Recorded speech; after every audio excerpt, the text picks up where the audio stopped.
Olá! Seja bem-vinda ao nosso desafio 10 livros em 10 meses. Estamos chegando ao fim, quem diria, né? No começo, provavelmente você pensou, eu nunca vou conseguir.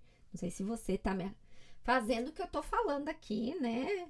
Caso não, ou caso sim, fala aqui nos comentários. Mas já estamos em setembro, é o antepenúltimo livro, que é o Educar o Caráter, do Afonso Aguilo. Estou vendo aqui, estou aqui, estou em vários lugares. Brasil! Então, mais um da coleção Família, né? Família Educação, da Solar Colégios, da Quadrante. Vamos lá. Né? Aqui é setembro. O do mês que vem é... Ai, meu Deus. Construir a construção da amizade. E em novembro é o ano de... Não. Gente, tô perdida, calma. Esse é de setembro. Outubro é o ano de Green Gable. E novembro é a construção da amizade. Sim. Agora me organizei. Vamos lá.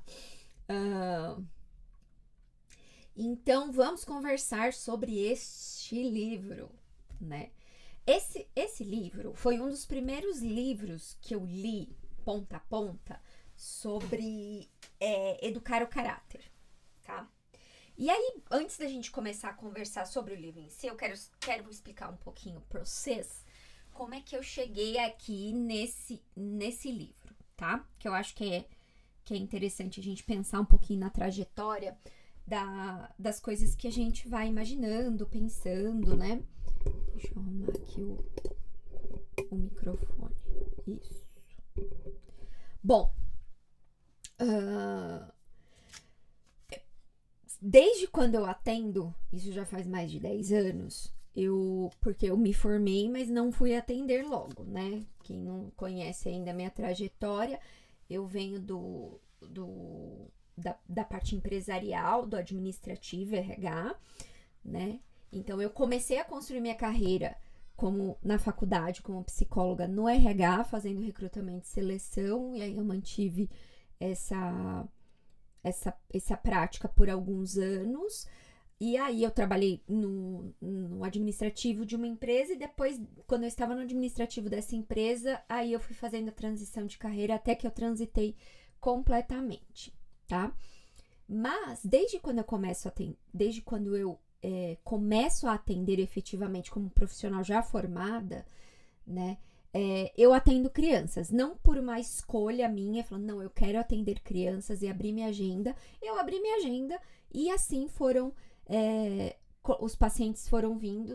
Não é todo psicólogo que atende criança, então é bem provável que isso aconteceu né, por esse motivo. Tem uma demanda, não tem muito profissional e acabei absorvendo essa demanda. Mas na faculdade, a gente tem uns 2 anos de atendimento infantil, né? 2, 3 anos, se eu não me engano, porque no terceiro ano a gente aprende a fazer avaliação psicológica em criança. No quarto ano, acho que a gente já começa a fazer atendimento e no quinto ano você escolhe se você quer ou não fazer atendimento infantil. Eu acabei fazendo em pré-adolescente, né? Na parte dos meus estágios. Aquela faixa etária de 11, 12 anos. E então, eu já tive isso e acabei, né? Indo para esse lugar que não me é estranho e nem desconfortável um pouco. Atender criança e lidar com os pais não é algo que é estranho para mim. É algo que eu tenho uma habilidade e aí eu posso dizer assim, eu gosto de fazer isso. Dá muito trabalho, muito mais do que adulto, assim, muito mais.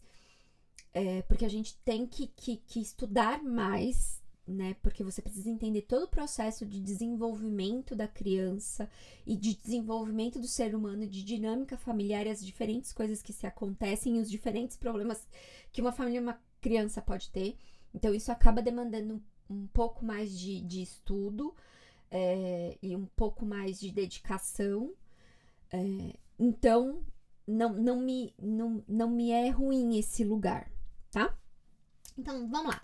Desde os meus primórdios que eu comecei a atender, uma coisa que eu sempre preservei foi a questão da rotina e do sono.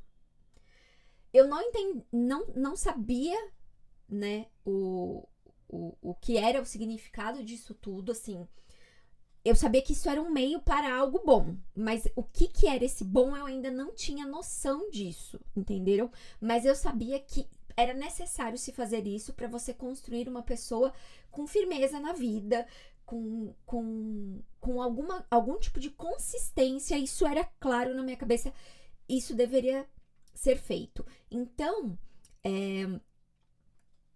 uma criança que tem uma rotina, que dorme no horário, né? E que acorda no horário, e que guarda os brinquedos, e que faz a lição de casa na hora que é determinado. Eu sabia que isso deixava ela mais organizada, e isso ela ia conseguir ter uma mais consistência, e com isso ela conseguiria lidar melhor com a vida. Essa era a minha noção básica do que era isso, tá? Conforme eu fui atendendo e isso foi ficando cada vez mais claro para mim, eu fui querendo entender o porquê que esse meio eu achava tão importante. Porque a rotina, dormir cedo, guardar os brinquedos, isso é um meio para um fim. E que fim é esse, né? Só constância? E aí eu vi, né? Eu fui cada vez mais, essa minha inquietação foi surgindo e eu fui chegando, até que eu compreendi, né, depois de tanto estudar, de escutar, né, as pessoas falarem, que na verdade essa educação, né, desses hábitos, eles faziam a educação do caráter da pessoa. Aí eu falei, nossa, foi assistindo inclusive dos aulões que a Sâmia fez, acho que em 2018, se eu não me engano. Deve ter sido em 2018 ou 2019, não sei direito te dizer. Deve ter sido 2019. Que ela falou sobre isso, aí eu falei, não, eu preciso encontrar. Aí o Google é nosso amigo, fui googando, e aí eu fui conhecendo um pouco mais sobre isso e cheguei a este lugar, tá? A coleção, eu já falei isso pra vocês, essa coleção, ela é excelente, tá bom? Ajuda tanto os pais quanto os educadores, que eu digo educadores, nós, psicólogos, terapeutas ocupacionais, fono, fisioterapeutas, professores que estão com a criança e com essa criança, a criança que eu digo é da infância inteira, tá? Desde o nascimento até os 12 anos de idade, quanto os pais. Então, é excelente para ler. Se a gente for ver, falar assim, colégios e tudo, parece que é mais para professores, mas não. É para todos que têm esse contato com a criança, que pode ser desde os pais e os educadores em geral. Bom, aí eu falei, cara, tem um livro que chama Educar o Caráter, que era tudo que eu queria. Caramba, eu queria um negócio assim. E esse é o livro. Se você quer entender o que é educar o caráter de uma criança, de uma pessoa, leia. Pode comprar. Tá? Esse é o livro que você tem que ter na sua biblioteca, tá bom? Outro livro que você tem que ter na sua biblioteca é o Enquanto Ainda é Tempo, que inclusive é o nome da minha plataforma, e eu fiz um clube do livro lá dentro da plataforma. Tá aqui embaixo, aqui embaixo, sabe quando você coloca o Mostra Mais? Ali na descrição do vídeo tem o link para minha plataforma. E lá tem um clube do livro do Enquanto Ainda é Tempo. São 2 livros, assim, que é muito bom. E aquele também que a gente fez aqui do mês de julho, que é Gastando Tempo com os Filhos, esse também é outro livro que você precisa ter no seu arsenal de livros, tá bom? Então, vamos lá. Bom, o Afonso Aguilo, ele é engenheiro civil e pós-graduado em gestão pela Easy Business School. Né? Ele foi diretor do Colégio Tajamar por 11 anos e atualmente é presidente da Fundação Arenales que promove um grupo de centros educacionais na Espanha. Desde 2007, é presidente da Associação Madrilenha de Empresas Privadas. Oh, meu Deus! Bom, ele publicou diversos livros sobre o tema educação e antropologia, bem como mais de 300 artigos em diversas revistas e publicações. Edita também um portal interrogantes.net e é vice-presidente do Instituto Europeu de Estudos de Educação, IEEE, tá? Dentro dessa coleção, eu acho que ele escreve esse daqui, e eu vou ler aqui atrás um pouquinho o que é, né? Então, uma má interpretação do ditado pau que nasce torto, morre torto, faz muitas pessoas pensarem que educar o próprio caráter ou dos filhos é uma tarefa quase impossível. Contudo, embora muita coisa venha mesmo dessa nascença, a educação é decisiva para forjar o modo de se ser de cada um, em última análise, o seu caráter e sua personalidade. O que os pais são, a forma como agem, como dizem, influencia o dia após dia, e o que dizem influencia dia após dia o comportamento dos filhos. O leitor encontrará, ao longo dessas páginas, em tom positivo e ao mesmo tempo realista, prático, mas sem reducionismos, as ideias necessárias para identificar os aspectos que contribuem para a construção do caráter dos filhos. Como só a teoria não basta, o autor ainda elenca uma série de exemplos e casos reais para ilustrar melhor modo de aplicá-la, tá? Então, vamos lá. Eu vou pegar aqui o sumário, né? E aí a gente vai falando. Aqui, ele já inicia com a primeira parte, que é felicidade e o caráter, né? E o primeiro capítulo é o que significa ter um bom caráter. E ele vai discorrer dentro desse capítulo o que é ter um bom caráter. Aqui eu fiz algumas anotações e deixa eu colocar aqui. Eu não li de novo o livro, tá, gente? Eu já li esse livro, acho que eu lembro que eu li uma vez e acho que eu não li duas, mas vamos lá. Minha mão tá seca e eu já tô com 12 minutos de vídeo. Vamos lá. Então, pessoa de caráter, né? Talvez pensemos em alguém que direcione firmemente a sua vontade para bons objetivos bons. Ou talvez nos refiramos a um indivíduo leal a princípios nobres que não cede às conveniências oportunistas de cada momento, né? Ou ainda um sujeito perseverante que obedece fielmente à voz da sua consciência bem formada. Ou, enfim, uma pessoa cujos critérios dependem daquilo que os outros vão dizer.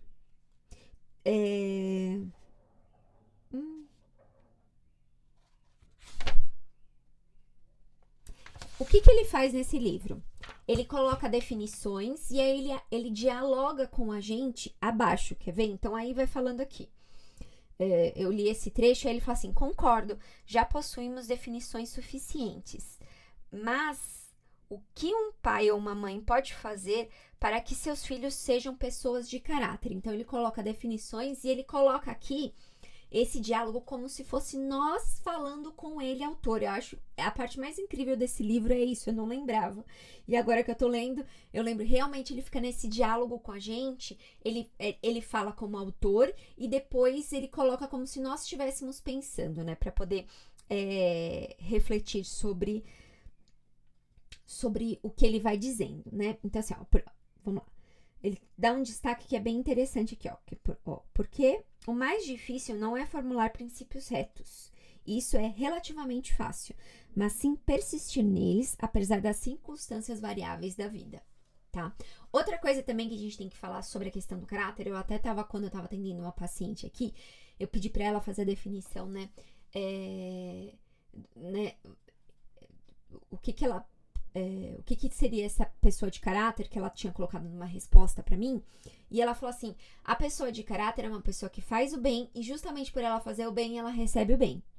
E não é bem isso, tá? A pessoa de caráter, né, que tem caráter, ela tem esses princípios e ela consegue colocar esses princípios na vida dela, independente se o resultado do que ela faz vai trazer benefícios para ela ou não. Entendeu? Então, o exemplo maior, Cristo. Gente, Cristo foi morto na cruz. Então, ele fez aquilo que ele deveria fazer. Ele não fez porque todo mundo ia reconhecer o bem e ele ia receber o bem. Não, ele fez aquilo que ele deveria fazer porque aquilo era a vocação dele. Aquilo já estava definido para ele, definido no sentido do que chamava ele dentro dos valores, princípios morais. Entenderam? Então, assim, o resultado para a própria pessoa não quer dizer que vai ser positivo se ela fizer coisas positivas. Deu para entender? Ela faz coisas boas porque é assim que deve ser feito, né? E isso não quer dizer que os outros vão reconhecer esse bem que ela está fazendo e assim ela vai receber o bem de volta. Tem que se fazer porque tem que se fazer. E se fazer com constância. Que aqui é a parte mais difícil, que é o que ele disse. Realmente é, porque você discorrer sobre vários valores e princípios que você acha que são retos, né, e que são retos, não é tão difícil. Porém, você conseguir colocá-los em prática nas adversidades da vida é o que é difícil. É o que eu sempre falo para as mães quando eu atendo. Se tá tudo bem, tá tudo bem. Mas, se tá tudo ruim, tem que continuar tudo bem. Essa é a grande dificuldade que a gente tem, tá?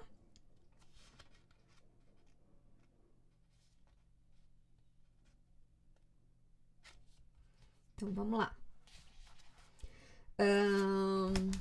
Então, aqui nesse primeiro capítulo, ele vai conversar sobre isso, humor positivo, motivos para sorrir, né?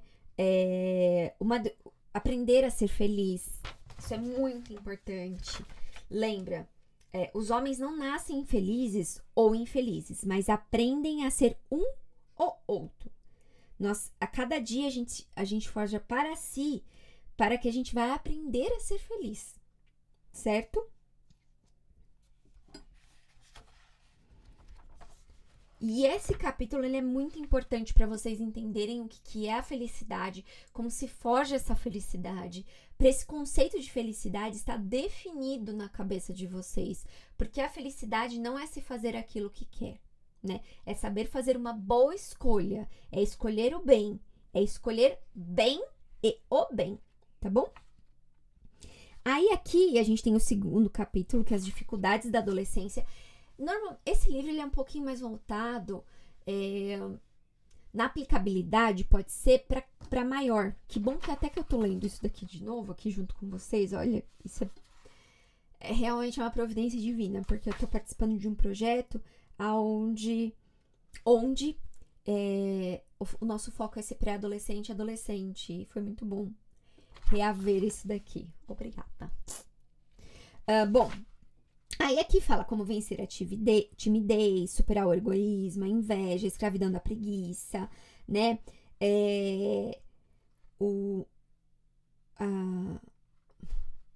Os erros que vão se fazendo e que você consegue consertar. Hoje, quando eu tava, né, na missa, eu tava pensando, né, o quanto que o importante que, na verdade, a gente sempre recomeçar, né? E aquela música do Zezé de Camargo e Luciano, gente, vocês lembram? Cada volta é um recomeço. Socorro, mas é essa daí, né? Então, vamos lá. Rebeldia adolescente, uma conversa surpreendente. O idealismo e a vaidade, né? Dor, humilhação, a desgraça, a autossuficiência. Corrigir na família. Aprender a errar. Porque a gente também encontra nossos filhos, ou a gente mesmo, vamos colocar a gente... com uma falsa ideia nossa que a gente não erra, e um perfeccionismo disfarçado de humildade. Ah, gente, socorro. Melancólicos me entenderão. Aí tem a segunda parte, que é o caráter e os valores, né? Então, o caráter é a naturalidade, né? O que vão dizer? Manter as aparências, o excesso de sinceridade, conhecer-se a si mesmo, né? As pessoas de critério, então, fortalecer a vontade, critério próprio, o comprometimento que a gente tem que ter. Então, a fortaleza e a generosidade, né? A serenidade e o autodomínio, a ordem e a preguiça ativa, né, a diferença, o consumismo e o temperamento humano, a constância e a tenacidade. Aí aqui a gente tem o quarto capítulo dentro do caráter e valores, né? Personalidade soberba. Então, a história de um velho cacique, os desejos de supremacia, o ridículo da presunção, o orgulho. E aí, o que é interessante, gente? A gente tem um livro que é dividido em 3 partes. E sempre nas 3 partes você tem um resumo da parte. E aí você tem exercícios. No final do livro, você tem exercícios para serem feitos. Então, como você trabalha essas questões dentro da família, tá? Com o seu filho ou com você mesmo, tá bom? E aqui, a terceira parte é o caráter e a família. Então, pais e os caráteres do filho, as adolescências dos filhos, de quem é a culpa, diálogo, um trabalho artesanal, educação principesca. Então, educar o ambiente familiar, afetividade, a gentileza, o tato com a convivência, que às vezes é o que tá faltando em casa, né? O estímulo e a simpatia, solidão acompanhada, amizade, autoridade e obediência, autoindulgência e mediocridade. E aí tem a terceira parte, e depois tem o guia dos trabalhos, né? Dos capítulos, os trabalhos, aí tem objetivos, trabalho individual e trabalho em grupo. Isso é muito interessante. Na arte de aprender a amar, o livro também é assim. Lembra que eu falei para vocês? Grande parte desses livros, né? Até o Gastando Tempo com os Filhos, eles falam, né? A teoria pra gente, o porquê que a gente precisa saber aquilo, né? Pra gente conhecer a verdade e aí conseguir colocar essa verdade em prática. Então, esses livros, eles são livros que são muito práticos, que você vai ler, você vai entender o porquê que você precisa fazer aquilo e aí saber a aplicabilidade dele, tá? Então, esse livro, o Educar o Caráter, ele tem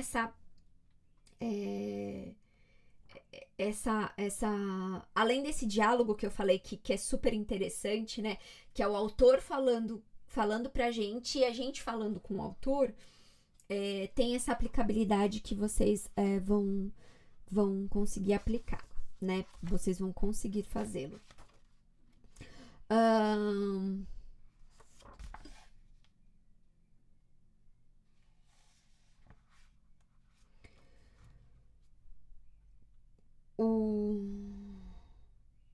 O livro, ele sempre vai ter esses quadrinhos que é tipo um resuminho do que a gente precisa entender, né? Ou frases-chave que devem ficar na nossa memória. E o que eu aconselho?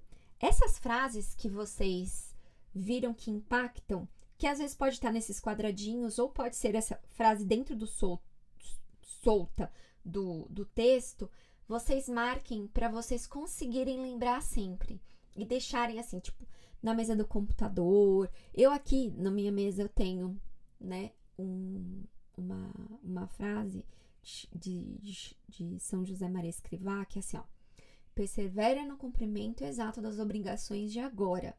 Então, o que eu tenho que fazer agora? Gravar esse vídeo para vocês, né? Esse trabalho humilde, monótono, pequeno, é oração traduzida em obras, que te dispõe a receber a graça do outro trabalho, o grande, vasto e profundo, com o que sonhas. Então, essa frase está escrita no Caminho, é o 825 de São José Maria Escrivá. Então, essas frases, elas são importantes para a gente ficar, elas servem como gatilhos, né? Então, vocês colocam frases que impactam para vocês, que te fizeram refletir, para você ruminá-la, entendeu? E lembrar aquilo que tem que ser feito, né? Então, aqui tem ó: lembre-se de que há pessoas que enfrentam coisas muito piores e ainda assim conseguem superá-las. E aqui ele tá falando no humor positivo, entendeu? Por que é importante a gente colocar essas frases assim? Pra gente lembrar. A gente esquece, gente. Não conte com a sua memória. Sua memória é muito ruim. Não é só a sua, a minha também. Mas isso vai fazendo com que você rumine, né? O padre Paulo Ricardo, ele fala, né, que a gente tem que pegar uma coisa que foi o que se destacou, né? Quando é algo que se destaca pra gente, o que que é? A nossa inteligência que foi iluminada pela verdade, que está começando a convidar a nossa vontade para fazer aquilo, né, que a verdade nos mostrou. Entenderam? Então, quando você tem esse estalo, que a gente pode chamar também de insight, lendo este livro, você coloca, porque ali foi a verdade que foi posta e a sua inteligência foi iluminada, e aí você está convidando a sua vontade para fazer aquilo que foi revelado pela verdade. E você precisa ver aquilo com uma certa frequência, para você conseguir também reter na sua memória. E aí sim, colocando na memória, você conseguir formar o seu imaginário, convidando toda vez aquela frase que está na sua memória ao seu imaginário, para você imaginar como você conseguiria executar aquela frase. Entenderam? Então, vamos lá. É uma grande sorte termos ao nosso redor pessoas que sabem sorrir. Lembra que ele está falando aqui sobre a felicidade. E até com essa paciente, né, que eu falei sobre a questão do caráter, né, que eu estava conversando com ela, eu estava falando da questão do sorrir, né? O sorriso, ele é muito importante. O nosso agir, ele modifica o nosso sentimento, tá? O sentimento, ele é só um sentimento. Ele não é a verdade universal e absoluta, que é o que a gente acaba colocando. E às vezes a gente baseia a educação do caráter dos nossos filhos baseado nos sentimentos, nos desejos, nas sensações que temos. E eles existem. É uma verdade absoluta, universal? Não. Porque nem sempre aquilo que eu tô sentindo é o que eu deveria estar sentindo naquele momento. Entendeu?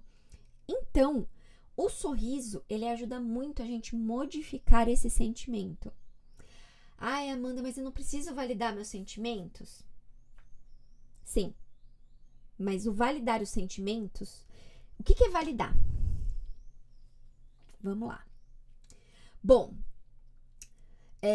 quando você tá no shopping e você vai embora, você não tem que validar o comprovante? Validar quer dizer o quê? Você esteve aqui nesse horário. Isso é uma validação. Validei o seu comprovante de que você esteve aqui de tal horário a tal horário. Então, isso é uma validação. Ok? O fato de eu validar, né, não quer dizer que eu vou ter que ficar para sempre no shopping, né? Não. Isso quer dizer que reconheci que estava em tal momento, a tal momento aqui. Agora, o que eu tenho que fazer com isso? Essa é a grande questão. Que a maioria das coisas que vocês vão lendo não ensinam. Eles só ensinam o quê? Valide os sentimentos. Ok. Tá, e depois que eu validei, o que eu faço com esta porcaria deste sentimento? Aí eu vou saber. Tá, entendi. Estou triste. Por que estou triste? Estou validando. O que eu tô sentindo é tristeza. Eu validei, eu descobri que é tristeza. Então, a validação quer dizer, confirmo que é tristeza. Por que eu estou triste? Porque não consegui estudar tudo que eu precisava estudar. Ok. Tá. O que você colocou para estudar? Eu coloquei que eu ia estudar 175 páginas hoje. Ok. Quantas horas você reservou do seu dia para isso? 1. Você acha que realmente é possível estudar 175 páginas em 1 hora? Não. Né? Então, você não concorda que você está se sentindo triste porque você não conseguiu atingir algo que era completamente fora das suas capacidades? Então, a sua tristeza vem porque você colocou algo muito grandioso para você fazer num curto espaço de tempo, achando que as suas capacidades era de leitura dinâmica, entendeu? E você não tem isso, porque ninguém tem. E também porque você não tem. Vai saber se alguém tem. Mas você não tem. Então, reconhecer as suas limitações faz com que você trabalhe dentro delas e expanda para que elas não sejam mais aquela limitação. Então, vamos lá. Entendo que 175 páginas em 1 hora não vou conseguir fazer. Mas entendo que se eu, estudando bem, né, teve uma frase que eu li, né, durante as minhas leituras, que é assim, fazer as coisas, né, fazer de forma divina as coisas humanas. Então, bom, eu vou separar para que eu estude 5 páginas em 1 hora, de forma bem estudada, grifada, e amanhã eu vou estudar 6 páginas. E depois de amanhã eu vou estudar 7 páginas bem estudadas. E cada dia eu vou aumentando isso. Só que eu vou estudar essas 5, que parecem muito pouco, estudar bem. Quem sabe eu consigo estudar 175 páginas em 1 hora. É possível? Sim. Depois de um tempo isso é possível. Eu tô aqui lembrando? Sim, é possível. Por quê? Eu até consigo estudar bastante em 1 hora. Depois que eu estudei muito bem, grifei as partes e aí eu consigo só passar o olho e aquelas partes que eu grifei, que eram palavras importantes e tudo, eu já vou conseguindo, só de olhar eu já vou retomando o conteúdo na minha cabeça, porque eu estou fazendo uma revisão. Então é possível sim que eu estude 175 páginas em 1 hora, nesse formato de revisão, mas se eu não estudei bem as 5 páginas, 5 páginas e assim eu vou aumentando, eu não vou conseguir fazer, tá? Olha, acabou que o vídeo saiu sobre o livro e um pouco sobre as questões das nossas capacidades. Eu acho que ficou bem interessante. Bom, espero que você tenha gostado. Deixa aí um curtir. Se você tiver alguma sugestão de algum vídeo, de alguma coisa que você tenha alguma dúvida, que queira conhecer mais, pode colocar aqui também nos comentários. E se você acha que de alguma forma esse vídeo vai interessar alguém, compartilha, tá certo? Bom, te espero no próximo mês com Anne Green Gables, que, ai, gente, é muito fofinho esse livro. Eu amei. Já tô dando spoiler, eu acho demais. A gente se vê na próxima. Beijo, tchau, tchau.